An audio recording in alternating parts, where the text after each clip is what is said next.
Welcome to Thanjavur maths. இந்த வீடியோவில் நம்ம பார்க்க போகிறது 12th ஸ்டாண்டர்டுக்கான ரிலேஷன்ஸ் அண்ட் ஃபங்க்ஷன்ஸ் சாப்டரில் மிஸ்லேனியஸ் எக்ஸாம்பிள்ஸ் தான் நம்ம பார்க்க போகிறோம். நம்ம சேனலை நீங்கள் சப்ஸ்கிரைப் பண்ணாமல் இருந்தீங்கன்னா சப்ஸ்கிரைப் பண்ணி வச்சுக்கோங்க. வாங்க வீடியோக்குள்ளே போகலாம். ஸோ எக்ஸாம்பிள் 18th கொஷின் என்னென்னு பார்த்தீங்கன்னா, if R1 and R2 are equivalence relation, நம்ம என்ன ப்ரூஃப் பண்ணணும்னா R1 intersection R2 is also an equivalence relation அப்படின்னு சொல்லி ப்ரூஃப் பண்ணணும். அப்போது நம்ம வந்து எப்போதும் ப்ரூஃப் பண்ணுற மாதிரி ரிஃப்ளெக்சிவ், சிமெட்ரிக், ட்ரான்சிட்டிவ் இந்த 3 கண்டிஷன்ஸும் நம்ம வந்து ப்ரூஃப் பண்ணணும். ஓகே, இப்போ நம்ம ப்ரூஃப் பண்ண போகிறது வந்து R1 இன்டர்செக்ஷன் R2ங்கிறது தான் ஈக்குவலன்ஸ் ரிலேஷன்னு சொல்லணும். ஸோ நம்ம எடுக்கிற ஒரு எலமெண்ட்டையும் இந்த R1 இன்டர்செக்ஷன் R2வில் எடுத்துக்கலாம். எடுத்துக்கிட்டு இந்த 3 கண்டிஷன்ஸையும் நம்ம வந்து ப்ரூஃப் பண்ண போகிறோம். ரிஃப்ளெக்சிவோட ஜென்ரல் கண்டிஷன் என்னது, A, பிலாங்ஸ் டு R அப்படிங்கிறது தான் வந்து ரிஃப்ளெக்சிவோட ஜென்ரல் கண்டிஷன். இப்போ நம்ம வந்து R1 இன்டர்செக்ஷன் R2க்கு நம்ம ப்ரூஃப் பண்ணணும். நமக்கு ஏற்கனவே என்ன தெரியும், R1 and R2 are equivalence relation அப்படின்னு தெரியும். ஸோ நம்ம என்ன சொல்லிடலாம், A, R1ல் இருக்குதுன்னு சொல்லலாம். அதே போல் A, is also belongs to R2 அப்படின்னு சொல்லலாம். இப்போ இந்த A, அப்படிங்கிற எலமெண்ட் வந்து R1லேயும் இருக்குது, R2லேயும் இருக்குன்னா R1 இன்டர்செக்ஷன் R2லேயும் கண்டிப்பாக இருக்கும். இதிலேருந்து R1 intersection R2 is an reflexive relation அப்படின்னு ப்ரூஃப் பண்ணியாச்சு. நெக்ஸ்ட்டு நம்ம பார்க்க போகிற கண்டிஷன் வந்து சிமெட்ரிக். சிமெட்ரிக்கோட ஜென்ரல் கண்டிஷன் வந்து A, B belongs to R அப்படின்னு எடுத்துக்கிட்டு B, A belongs to R அப்படின்னு சொல்லி ப்ரூஃப் பண்ணுவோம். ஸோ இங்கே நம்ம என்ன பண்ணுறோன்னா A, B அப்படிங்கிற எலமெண்ட்டை R1 இன்டர்செக்ஷன் R2வில் எடுத்துக்கிட்டு B, Aவும் இந்த R1 இன்டர்செக்ஷன் R2வில் இருக்குதுன்னு சொல்லி ப்ரூஃப் பண்ணணும். இப்போது A, B வந்து R1 இன்டர்செக்ஷன் R2வில் இருந்துச்சுன்னா கண்டிப்பாக அது R1லேயும் இருக்கும், அதே போல் R2லேயும் இருக்கும். ஓகே, ஏற்கனவே நமக்கு வந்து R1ம் R2வும் ஈக்குவலன்ஸ் ரிலேஷன்னு தெரியும். அதனால் A, B belongs to R1 அப்படின்னா B, A is also belongs to R1 அப்படின்னு எழுதிடலாம். அதே போல் A, B பிலாங்ஸ் டு R2ன்னு இருந்ததுன்னா B, Aவும் பிலாங்ஸ் டு R2 அப்படின்னு எழுதலாம். இப்போது B, A அப்படிங்கிற எலமெண்ட்டு R1லேயும் இருக்குது, R2லேயும் இருக்குது அப்படின்னு சொன்னால் அதோட இன்டர்செக்ஷன்லேயும் கண்டிப்பாக இருக்கும். இதிலேருந்து நம்ம என்ன சொல்லலாம்னா B, A belongs to R1 intersection R2. So R1 intersection R2 is a symmetric relation அப்படின்னு சொல்லி ப்ரூஃப் பண்ணியாச்சு. தேர்ட் பாயிண்ட்டு ட்ரான்சிட்டிவ் ப்ரூஃப் பண்ணணும். ட்ரான்சிட்டிவோட general condition A, B belongs to R and B, C belongs to R அப்படின்னு எடுத்துக்கிட்டு A, C belongs to R அப்படின்னு சொல்லுவோம். So இதே கண்டிஷனை இப்போ நம்ம R1 இன்டர்செக்ஷன் R2க்கு ப்ரூஃப் பண்ண போகிறோம். இப்போ நான் என்ன எடுத்துக்கிறேன், A, B, C இந்த 2 எலமெண்ட்ஸுமே R1 இன்டர்செக்ஷன் R2வில் இருக்குது அப்படின்னு சொல்லி எடுத்துக்கிட்டா ஏற்கனவே நமக்கு R1ம் R2வும் ஈக்குவலன்ஸ் ரிலேஷன்னு தெரியும். ஸோ நம்ம என்ன சொல்லலாம், A, Cயும் R1ல் இருக்குது, அதே போல் A, C வந்து R2லேயும் இருக்குது அப்படின்னு சொல்லிடலாம். அப்போது A, C அப்படிங்கிற எலமெண்ட் வந்து R1 இன்டர்செக்ஷன் R2லேயும் கண்டிப்பாக இருக்கும். அப்போது A, Cங்கிற எலமெண்ட் வந்து R1 இன்டர்செக்ஷன் R2வில் இருக்குது அப்படின்னு ப்ரூஃப் பண்ணதுனால இந்த R1 இன்டர்செக்ஷன் R2 அப்படிங்கிறது வந்து ட்ரான்சிட்டிவ் ரிலேஷன்னு சொல்லியாச்சு. அப்போது R1 இன்டர்செக்ஷன் R2 வந்து சிமெட்ரிக்காக இருக்குது, ரிஃப்ளெக்சிவாக இருக்குது, ட்ரான்சிட்டிவாக இருக்குது. So we can say this R1 intersection R2 is an equivalence relation. Okay, இதே தான் வந்து ஜென்ரலாக நம்ம எப்போதும் ப்ரூஃப் பண்ணுற அதே மெத்தடில் தான் ப்ரூஃப் பண்ணியிருக்கோம். நெக்ஸ்ட் நம்ம பார்க்க போகிறது எக்ஸாம்பிள் 19th. 19th எக்ஸாம்பிள் என்ன கொஷின் கொடுத்துருக்காங்கன்னா, ஏன்னு சொல்லிட்டு ஒரு செட்டு கொடுத்துருக்காங்க. அந்த செட்டில் வந்து set of ordered pairs of positive integers எப்படி இருக்குன்னா, ஏங்கிற செட்டில் உள்ள எல்லா எலமெண்ட்ஸுமே வந்து ஆர்டர்டு பேர்ஸாக இருக்குது. நமக்கு ஏற்கனவே ஆர்டர்டு பேர்னு எப்படி இருக்கும், இந்த ஃபார்மேட்டில் இருக்கும். அதாவது 1, 2, 2, 3, 3, 4, அதாவது இன் ஜென்ரலாக M, N இந்த மாதிரி உள்ளதை தான் நம்ம வந்து ஆர்டர்டு பேர் அப்படின்னு சொல்லுவோம். ஏங்கிற செட்டில் உள்ள எல்லா எலமெண்ட்ஸுமே ஆர்டர்டு பேர்ஸாக இருக்குது. அண்ட் அந்த நம்பர்ஸ் எல்லாமே என்னென்னா இன்டீஜர்ஸாக இருக்குது. பாசிட்டிவ் இன்டீஜர்ஸ் மட்டும்தான், நெகட்டிவ் கிடையாது. இப்போது இந்த செட்டுக்கு ஒரு ரிலேஷன் டிஃபைன் பண்ணுறாங்க R அப்படின்னு சொல்லிட்டு.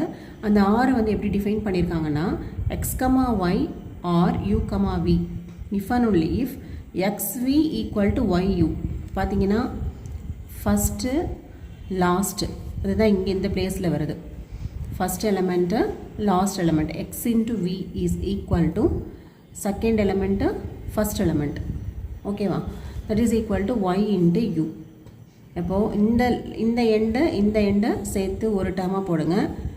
ரிமைனிங் சென்டரில் உள்ள ரெண்டு எலமெண்ட்டையும் இன்னொரு டேர்மாக போடுங்க. அதான் xv = yu. ஸோ இதே ஃபார்மெட்டில் தான் நம்ம வந்து இந்த ஆர் அப்படிங்கிற ரிலேஷன் வந்து ஈக்குவலன்ஸ் ரிலேஷன்னு சொல்லி நம்ம இப்போ ப்ரூஃப் பண்ணணும். ஓகே, ஸோ ஃபஸ்ட்டு நம்ம எப்போதும் போல் ரிஃப்ளெக்சிவ் கண்டிஷன் பார்க்குறோம். ரிஃப்ளெக்சிவ்னாவே நம்ம வந்து சேம் எலமெண்ட்டு தான் எடுப்போம், a, அப்படிங்கிற எலமெண்ட்டு.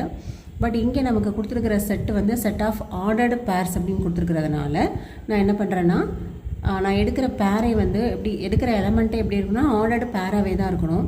அப்போது a, பிலாங்ஸ் டு ஆர் அப்படின்னு எடுக்கிறதுக்கு பதிலாக x, y திருப்பியும் x, y எடுத்துக்கிறேன். ஓகேவா, ஏன்னு எடுத்தோன்னா அடுத்த எலமெண்ட்டும் நம்ம அதுதான் இருக்குதுன்னு சொல்லி ப்ரூஃப் பண்ணணும். ஸோ x, yன்னு ஒரு பேர் எடுத்துக்கிறேன், திருப்பியும் x, y போட்டுக்கிறேன். ஓகேவா, இதுதான் வந்து a, பிலாங்ஸ் டு ஆர் அப்படிங்கிற மாதிரி.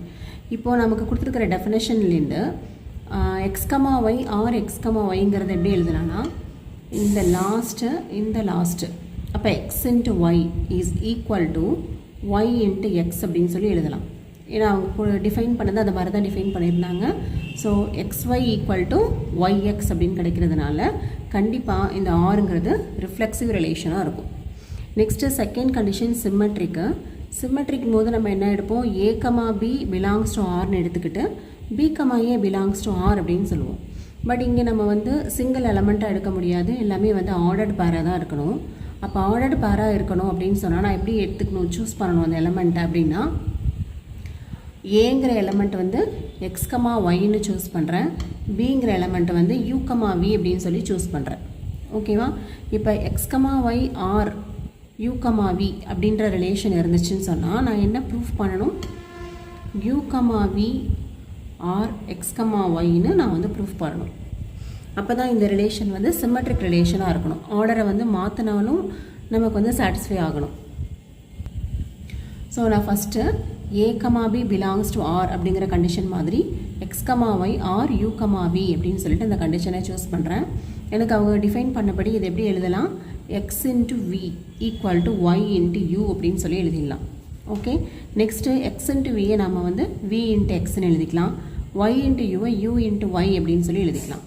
நெக்ஸ்ட்டு நான் என்ன பண்ணுறேன்னா, இந்த ஈக்குவல் டு சிம்பிள் தானே, ஸோ இதை இங்கே லெஃப்ட் சைட் கொண்டு வரேன், இதை ரைட் சைட் கொண்டு போகிறேன். அப்போ uy = vx அப்படின்னு கிடைக்குது. ஸோ இது எதுக்கு ஈக்குவல் அப்படின்னு பார்த்தீங்கன்னா, இது இப்படி தானே எழுதுவோம், uy vx. ஓகே, ஸோ இந்த uy = vx அப்படிங்கிற இந்த ஃபார்மேஷனை நம்மளால் இந்த மாதிரி எழுத முடியும். கொடுத்துருக்கிற டெஃபினேஷன் படி u, v ஆர் x, yன்னு எழுத முடியும். ஸோ நம்ம ஃபஸ்ட் எடுத்துக்கிட்டது x, y ஆர் u, vன்னு எடுத்துக்கிட்டோம். இப்போ நம்ம ஃபைனலாக என்ன ப்ரூஃப் பண்ணியிருக்கோம், அப்படியே வந்து இதை இன்டர்சேஞ்ச் பண்ணி ஈக்குவல் அப்படின்னு சொல்லிட்டோம். அப்படின்னா ஆர்எஸ் சிம்மெட்ரிக் அப்படின்னு ப்ரூஃப் பண்ணியாச்சு. நெக்ஸ்ட்டு மூணாவது கண்டிஷன் ட்ரான்சிட்டிவ். ஸோ ட்ரான்சிட்டிவ் போது நம்ம ரெண்டு எலமெண்ட்ஸ் சூஸ் பண்ணுவோம். ஜென்ரலாக எப்படி எடுப்போம், a, b belongs to R and b, c belongs to R அப்படின்னு எடுத்துக்கிட்டு a, cங்கிற எலமெண்ட்டும் இந்த ரிலேஷனில் இருக்குது அப்படின்னு சொல்லி தான் ப்ரூஃப் பண்ணுவோம். பட் இங்கே நமக்கு வந்து இருக்கிறது எல்லாமே வந்து ஆர்டர்டு பேராக இருக்கிறதுனால a, b, b, c so 3 elements நம்ம சூஸ் பண்ணணும். மூணுமே வந்து ஆர்டர்டு பேராக தான் எடுக்கணும். அப்போ நான் ஃபஸ்ட்டு வந்து எடுக்கிற பேர் வந்து x, y இதுதான் இங்கே a மாதிரி, u, vங்கிறது bங்கிற எலமெண்ட் மாதிரி. இப்போது a, b பிலாங்ஸ் டு ஆர்னு சொல்லிட்டோமா, இப்போ x, y R u, v அப்படிங்கிறது ரிலேஷன். அடுத்த செட் என்ன எடுப்போம், b, c பிலாங்ஸ் டு ஆர்னு எடுப்போம். ஸோ இங்கே u, vங்கிறது b மாதிரி, இன்னொரு எலமெண்ட்டை நான் வந்து சூஸ் பண்ணணும், அதை தான் a, bன்னு எடுத்துக்கிறேன். ஓகேவா, அது வந்து c மாதிரி. அப்போது b, c பிலாங்ஸ் டு ஆர்னு நம்ம சூஸ் பண்ணுவோம் இல்லையா, அதுதான் u, v R a, b அப்படின்னு சொல்லி எடுத்திருக்கேன். இப்போ இந்த ரெண்டு கண்டிஷனுக்கும் கிவன் டெஃபினேஷன்லேருந்து நம்ம என்ன எழுதலாம், x into v = y into u அப்படின்னு சொல்லி எழுதிடலாம். ஓகே, நெக்ஸ்ட்டு அதே போல் இந்த ரிலேஷன்லேருந்து என்ன எழுதலாம், u into b = v into a அப்படின்னு சொல்லி எழுதிடலாம். இப்போது இந்த ரிலேஷனில் x into v = y into u. இப்போ இந்த ரிலேஷன்லேருந்து தான் நான் என்ன கொண்டு வரணும் அப்படின்னா, x, y ஆர் a, bன்னு கொண்டு வரணும். அதாவது எனக்கு வரக்கூடிய லாஸ்ட் ரிலேஷனில் எக்ஸ் கமா ஒய் வரணும், ஏ கமா பி வரணும். ஆனால் இந்த யூ கமா விங்கிறது வரக்கூடாது. அப்போ யூ கமா வியை வந்து நான் இந்த ரிலேஷன்லேருந்தே வந்து எலிமினேட் பண்ணணும். ஓகேவா? அப்போ யூ கமா விக்கு பதிலாக நான் எப்படி எலிமினேட் பண்ணுறேன் அப்படின்னு சொன்னால், இப்போது எக்ஸ் இன்ட்டு வி இருக்கு இல்லையா, இந்த ஒய் இன்ட்டு யூ, இந்த ஈக்குவேஷனில் ஏ பை யூ அப்படிங்கிற ஒரு டேர்மை வந்து மல்டிப்ளை பண்ணுங்கள். ரெண்டு சைடுமே வந்து ஏ பை யூ அப்படிங்கிற டேர்மை வந்து மல்டிப்ளை பண்ணுங்கள். இப்போ இங்கே ஒரு ஏ பை யூ, இங்கேயும் ஏ பை யூ வந்துடும். இப்போ இதில் வந்து யூ கேன்சல் ஆகிடும். இப்போ ஒய் இன்ட்டு ஏ அப்படின்னு கிடச்சிரும். அப்போ இந்த டேர்மில் நம்ம வந்து யூவை ரிமூவ் பண்ணியாச்சு. நம்ம ஃபைனலாக வரக்கூடிய டேர்மில் வந்து யூவி ரெண்டையுமே நம்ம வந்து ரிமூவ் பண்ணணும். இப்போ நான் இந்த டேர்மில் வந்து யூவை மட்டும் ரிமூவ் பண்ணிட்டேன். அதுக்காக தான் ஏ பை யூவால் ரெண்டு சைடும் வந்து மல்டிப்ளை பண்ணேன். இப்போ இங்கே பார்த்தீங்கன்னா லெஃப்ட் சைடில் x into v a by u அப்படின்னு இருக்கு இல்லையா, இந்த ஏ பை யூவில் நான் அகெயின் வந்து இந்த யூவையும் ரிமூவ் பண்ணணும், அதே போல் இந்த வியையும் ரிமூவ் பண்ணணும்.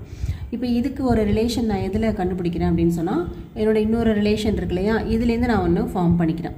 ஏற்கனவே நமக்கு வந்து யூபி ஈக்குவல் டு விஏ அப்படின்னு தெரியும். இப்போ இதுலேருந்து b by v equal to a by u அப்படின்னு சொல்லி கிடைக்குது. அப்போது இந்த இடத்துல நான் ஏ பை யூக்கு பதிலாக பி பை வியை சப்ஸ்டியூட் பண்ணிக்கிறேன். ஓகே, இப்போ சப்ஸ்டியூட் பண்ணால் வி கேன்சல் ஆகிடும்.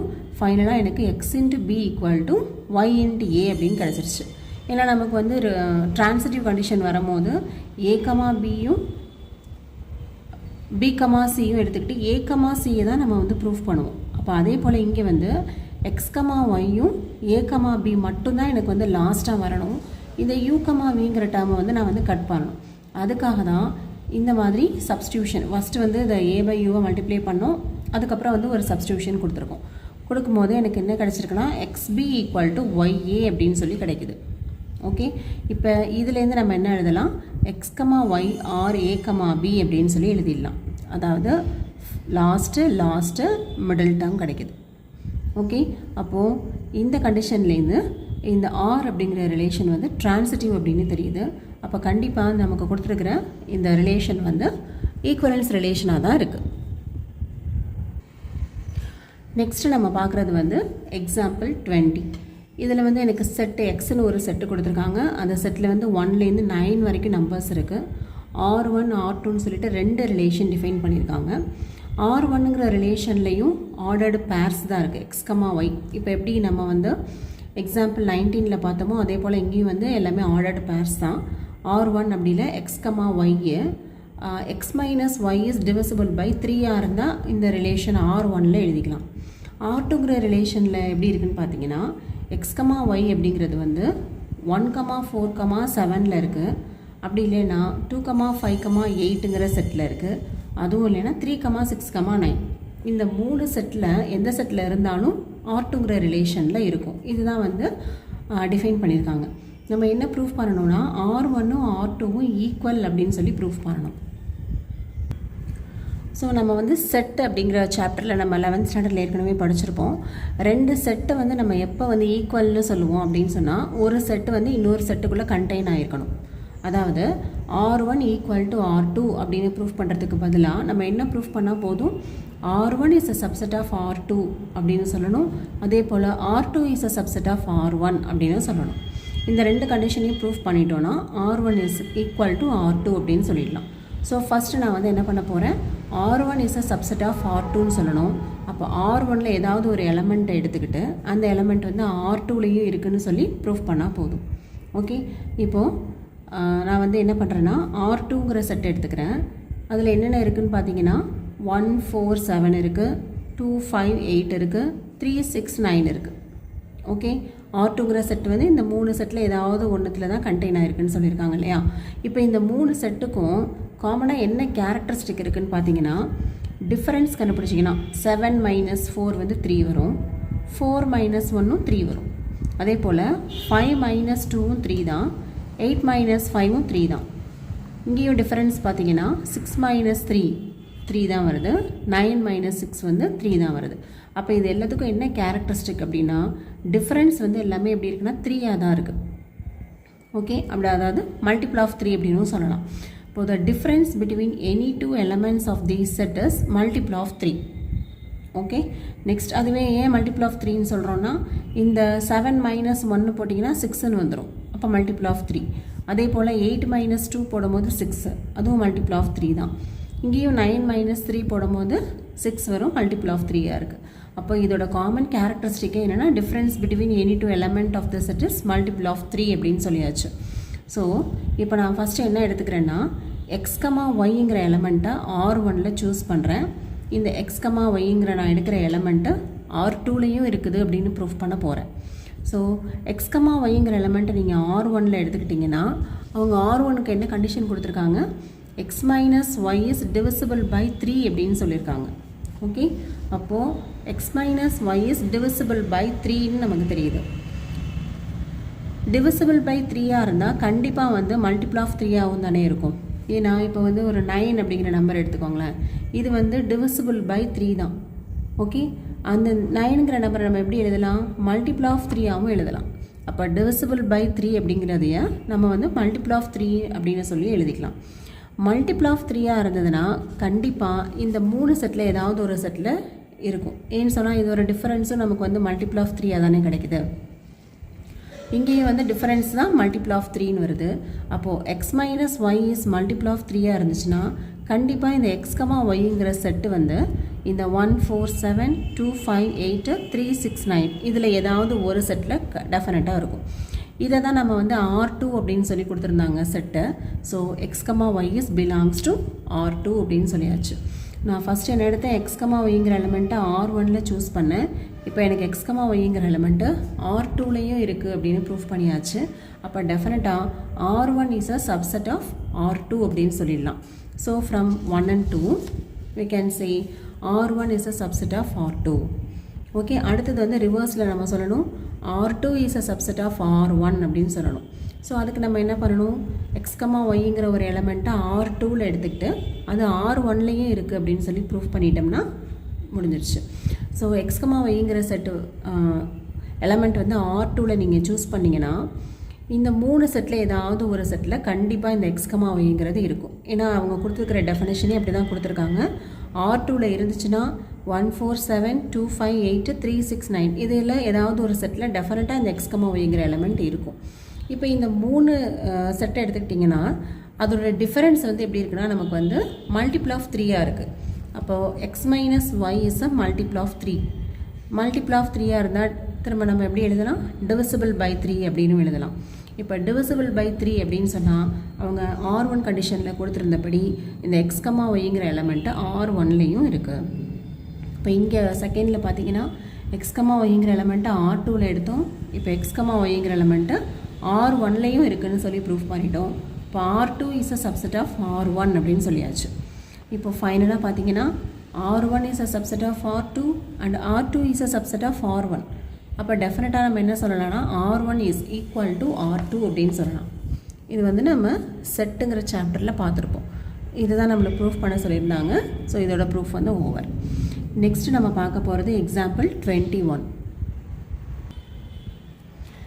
எக்ஸாம்பிள் 21 ஒரு function f from x to y கொடுத்துருக்காங்க. அதாவது எக்ஸ்லேருந்து ஒய்க்கு தான் இந்த ஃபங்க்ஷன் போகுது. இதை எப்படி டிஃபைன் பண்ணியிருக்காங்கன்னா relation R equal to set of all a comma b such that f of a equal to f of b in x. நம்ம என்ன வெரிஃபை பண்ணணும்னா ஈக்குவலன்ஸ் ரிலேஷனாக இருக்குதா இல்லையான்னு சொல்லி ரெஃபர் பண்ணணும். அதாவது எஃப் ஆஃப் ஏவும் எஃப் ஆஃப் பியும் ஈக்குவல்னு என்ன அர்த்தம், ஏ பி ரெண்டுத்தோட இமேஜுமே வந்து 1 அப்படின்னு சொல்லியிருக்காங்க. ஓகே, பட் இங்கே நமக்கு வந்து இந்த மேப்பிங் கூட அவ்வளோ இம்பார்ட்டண்ட் கிடையாது. நம்ம என்ன மட்டும் செக் பண்ணால் போகிறோம்னா ஈக்குவலன்ஸ் கண்டிஷன் வருதா இல்லையான்னு மட்டும் பார்த்தா போதும். ஸோ ஃபஸ்ட்டு நம்ம பார்க்க போகிறது reflexive condition. Reflexive as usual A comma A belongs to R அப்படின்னு சொல்லணும். இப்போது F of A equal to F of A அப்படின்னு எழுதலாம் இல்லையா. ஏன்னா எஃப் ஆஃப் ஏவும் எக்ஸு தான், எஃப் ஆஃப் திருப்பியும் நம்ம அதே எலமெண்ட்டை தான் போடுறோம். அப்போ கண்டிப்பாக எஃப் ஆஃப் ஏ வந்து எஃப் ஆஃப் ஏக்கு தான் ஈக்குவலாக இருக்க போகுது. ஸோ இந்த ரிலேஷன் அவங்க கொடுத்துருக்காங்க இல்லையா, அதுலேருந்து நம்ம என்ன சொல்லலாம், A comma A belongs to R அப்படின்னு சொல்லிடலாம். So we can say R is reflexive. அடுத்து நம்ம செக் பண்ண போகிறது symmetry condition. A comma B வந்து ஆரில் இருக்குதுன்னு எடுத்துக்கிட்டு பி கமா ஏ வந்து பிலாங்ஸ் டு ஆர் அப்படின்னு சொல்லி ப்ரூஃப் பண்ணணும். ஸோ ஃபஸ்ட்டு நான் என்ன எடுக்கிறேன், ஏ கமா பி வந்து பிலாங்ஸ் டு ஆர்னு எடுக்கிறேன். ஏ கமா பிங்கிறது இந்த ரிலேஷனில் இருந்ததுன்னா கொடுத்துருக்க கண்டிஷன் படி எப்படி எழுதலாம், f of A equal to F of b அப்படின்னு சொல்லி எழுதலாம். So f of a equal to f of b ன்னு எழுதுகிறோம். ஜஸ்ட் இதை அப்படியே இன்டர்சேஞ்ச் பண்ணுங்கள். இதை இங்கே கொண்டு வாங்க, இதை இங்கே கொண்டு போங்க. இப்போ f of b equal to f of a அப்படின்னு எழுதிக்கலாம். இப்போ f of b equal to f of a னா எப்படி எழுதலாம்? b, a belongs to r அப்படின்னு சொல்லிடலாம். இப்போ இதுலேருந்து r வந்து சிமெட்ரிக் ரிலேஷன்னு ப்ரூஃப் பண்ணியாச்சு. மூணாவது கண்டிஷன் ட்ரான்சிட்டிவ். ட்ரான்சிட்டிவ்க்கு நம்ம எப்போவுமே 3 எலமெண்ட்டை சூஸ் பண்ணுவோம். அதே போல் a, b belongs to rன்னு எடுத்துக்கிறோம். b, cயும் belongs to rன்னு எடுத்துக்கிறோம். நம்ம என்ன ப்ரூஃப் பண்ணணும்? a, c வந்து belongs to r அப்படின்னு சொல்லி ப்ரூஃப் பண்ணணும். இப்போ a, b வந்து rல இருந்ததுன்னு சொன்னால் given definition படி f of a equal to f of bன்னு எழுதலாம். அதே போல் b, c வந்து rல இருக்கிறதுனால f of b equal to f of c அப்படின்னு சொல்லி எழுதலாம். இப்போ இது ரெண்டுத்தையும் நம்ம கம்பைன் பண்ணோன்னா f of a equal to f of b, but f of b வந்து எதுக்கு ஈக்குவலாக இருக்குது? f of cக்கு ஈக்குவலாக இருக்குது. அப்போ இது மூணையும் கம்பேர் பண்ணிக்கலாம். இதுலேருந்து f of aங்கிறது f of cங்கிற எலமெண்ட்டுக்கு ஈக்குவலாக இருக்குது. f of aவும் f of c ஈக்குவலாக இருந்தால் நமக்கு கிவன் கண்டிஷன் படி a, c வந்து பிலாங்ஸ் டு rன்னு சொல்லிடலாம். ஸோ r வந்து ட்ரான்சிட்டிவ் ரிலேஷன்னு சொல்லியாச்சு. அப்போ இந்த ரிலேஷன் வந்து எப்படி தான் இருக்குன்னா நமக்கு ஈக்குவலன்ஸ் ரிலேஷனாக தான் கிடைக்குது. அடுத்து நம்ம பார்க்க போகிறது எக்ஸாம்பிள் 22. இதில் ஏன்னு சொல்லிட்டு ஒரு செட்டு கொடுத்துருக்காங்க. நம்ம என்ன கண்டுபிடிக்கணும்னா ஏலேருந்து ஏக்கு உள்ள 1-to-1 ஃபங்க்ஷன்ஸ் எல்லாத்தையும் கண்டுபிடிக்கணும். Find the number of all 1-to-1 functions from a to itself அப்படின்னு சொல்லி கேட்டிருக்காங்க. ஸோ இங்கே நமக்கு ஃபங்க்ஷன் வந்து ஏலேருந்து ஏக்கு தான் போகுது. அப்போ எஃப் ஃப்ரம் ஏ டு ஏ அப்படின்னு சொல்லி எழுதிடலாம். இந்த ஃபங்க்ஷன் வந்து இதில் உள்ள எத்தனை ஃபங்க்ஷன்ஸ் வந்து 1-to-1 ஃபங்க்ஷனாக இருக்குது அப்படின்னு சொல்லி கேட்டிருக்காங்க. ஸோ அதுக்கு நம்ம வந்து ஃபஸ்ட்டு வந்து மேப்பிங் வந்து ட்ரை பண்ணலாம். இப்போ ஏலேருந்து ஏக்கு தானே மேப்பிங் போகுது. ஸோ 1, 2, 3லேருந்து 1, 2, 3 இப்படி தான் மேப்பிங் வந்து போகுது. இதுதான் வந்து எஃப் அப்படிங்கிற ஃபங்க்ஷன். இப்போ இதில் எத்தனை 1-to-1 ஃபங்க்ஷன்ஸ் வந்து பாசிபிள் இருக்குது அப்படின்னு சொல்லி பார்க்கலாம். இப்போ ஃபஸ்ட்டு நான் இங்கே 1-to-1 இருக்கணும்னா என்ன அர்த்தம்? இங்கே உள்ள ஒவ்வொரு ப்ரீ இமேஜுக்கும் இங்கே டிஸ்டிங்க்ட் இமேஜஸ் இருக்கணும் இல்லையா? டொமைனில் உள்ள ஒவ்வொரு எலமெண்ட்டுக்கும் டிஃப்ரெண்ட்டான இமேஜஸ் வந்து இருக்கணும். ஸோ ஃபஸ்ட்டு நான் வந்து ஃபஸ்ட்டு 1-to-1 ஃபங்க்ஷனை ட்ரை பண்ணுறேன். இப்போ 1லேருந்து 1 இது ஒரு பாசிபிலிட்டி, 2லேருந்து 2க்கு போகும், 3லேருந்து 3க்கு போகும். இது ஒரு 1-to-1 ஃபங்க்ஷன். ஓகே, இப்போ அடுத்து இன்னொரு ஃபங்க்ஷன் நம்ம என்ன ட்ரை பண்ணலாம் அப்படின்னா இதே ஃபங்க்ஷனுக்கு இன்னொரு 1-to-1 மேப்பிங்கை நம்ம ட்ரை பண்ணுறோம். ஏற்கனவே 1, 2, 3 இருக்குது, இங்கே 1, 2, 3 இருக்குது. ஓகேவா? இப்போ நான் என்ன பண்ணுறேன்? 1லேருந்து 2க்கு மேப் பண்ணுறேன். அப்போது நான் ஃபஸ்ட்டு ஒரு எலமெண்ட்டை சூஸ் பண்ணும்போது எனக்கு சாய்ஸ் வந்து 3 சாய்ஸ் இருக்குது. ஓகேவா? 1 சூஸ் பண்ணலாம், 2, 3 3 சாய்ஸ் இருக்குது. இப்போ ரெண்டாவது நம்பரை சூஸ் பண்ணும்போது எனக்கு 2 சாய்ஸ் தான் ரிமைனிங் இருக்குது. இது 1-to-1 இருக்கணும்னா கண்டிப்பாக ஏதாவது ஒரு எலமெண்ட்டுக்கு நான் வேறு ஒரு எலமெண்ட்டுக்கு தான் மேப் பண்ண முடியும். அடுத்தது மூணாவது எலமெண்ட்டை சூஸ் பண்ணும்போது எனக்கு சிங்கிள் தான், ஒரே ஒரு எலமெண்ட் மட்டும் தான் வந்து சாய்ஸ் இருக்குது. அப்போ இதுவும் வந்து 1-to-1 மேப்பிங் தான், இதுவும் 1-to-1 மேப்பிங் தான் சேம் ஃபங்க்ஷனுக்கு. ஓகே, இப்போ இன்னொரு நம்பர் நம்ம வந்து இன்னொரு 1-to-1 மேப்பிங் ட்ரை பண்ணலாம். திருப்பியும் 1, 2, 3 1, 2, 3 இதுவும் வந்து அதே ஃபங்க்ஷன் தான். ஏலேருந்து ஏக்கு தான் இந்த மேப்பிங் வந்து போட போகிறோம்.